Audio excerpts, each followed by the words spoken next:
Assalamualaikum Pak. Salam. Silakan. Masih Pak. Iya. Ada apa, Pak Gus? Ini Pak mau surat tugas Pak untuk ke warung April Pak.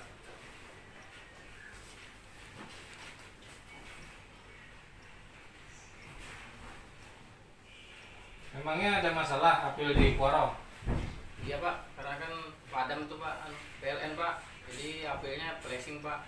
Oh gitu. Gitu. Apa setiap ada PLN masih pressing gitu ya? Iya Pak, kayak gitu Pak kejadiannya pasti kembali flashing Pak. Hmm. Eh, Begini, ini kan sering terjadi hal-hal seperti ini ya. Setiap padam pressing, terus tim harus datang ke Kuaro, riset ya, meriset alat itu supaya normal kembali. Sebenarnya ini kan apa ya, kurang efektif menurut saya. Mungkin lebih efisien karena sini ke Kuaro kan butuh waktu, butuh perjalanan, butuh pembiayaan, butuh BBM dan lain-lain ya. Nah, bisa nggak sih kalau teman-teman kita yang ada di UPTD terminal itu diberdayakan untuk melaksanakan riset kalau cuma kasusnya pricing saja gitu maksud saya.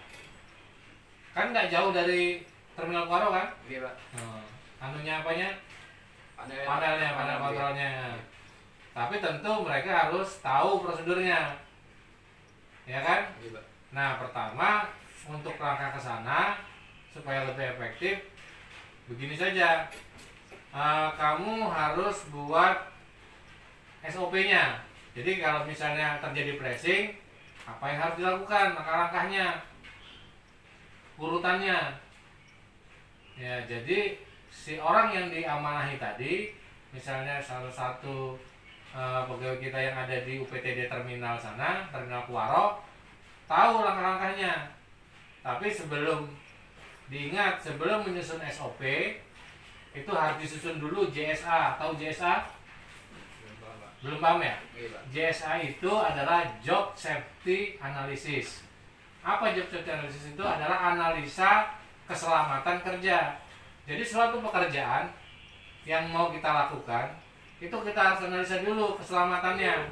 Apa-apa saja potensi bahaya yang bisa ditimbulkan. Misalnya kesetrum, atau misalnya tersangkut, atau misalnya keplecok atau apa gitu ya, terperosok gitu kan karena kondisi lingkungan.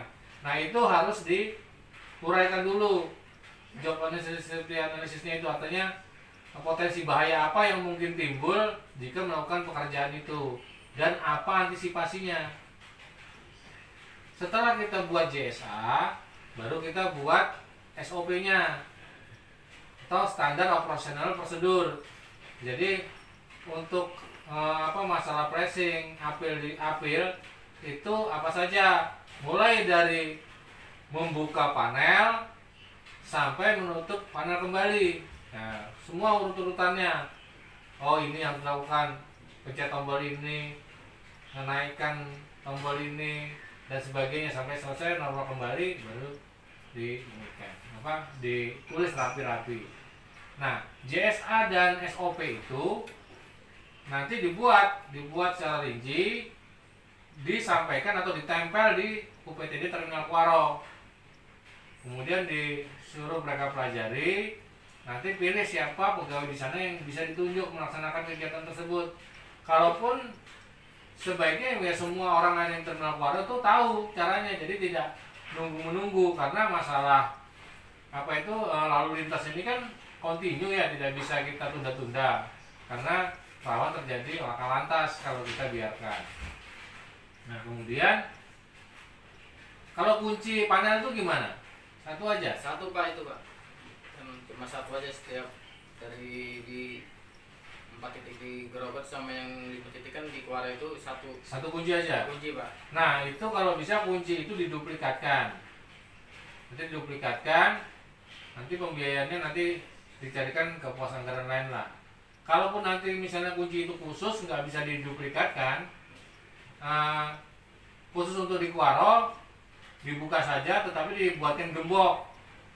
Dibuatkan gembok artinya orang terminal Kuaro dititipin kunci, satu lagi kita yang pegang gitu. Jadi panel itu jika ada apa-apa bisa dilaksanakan oleh teman-teman yang di Kuaro karena mereka pegang kuncinya juga kan gitu. Sampai sini paham? Iya Pak, paham Pak. Ya udah, nanti ini semua diingat ya. Iya Saya Pak. kasih waktu 2 hari, JSA sama SOP-nya harus segera ini selesaikan. Baik Pak. Ya, selamat menjalankan tugas. Ya, Pak. Terima kasih Pak. Hmm. Iya Pak.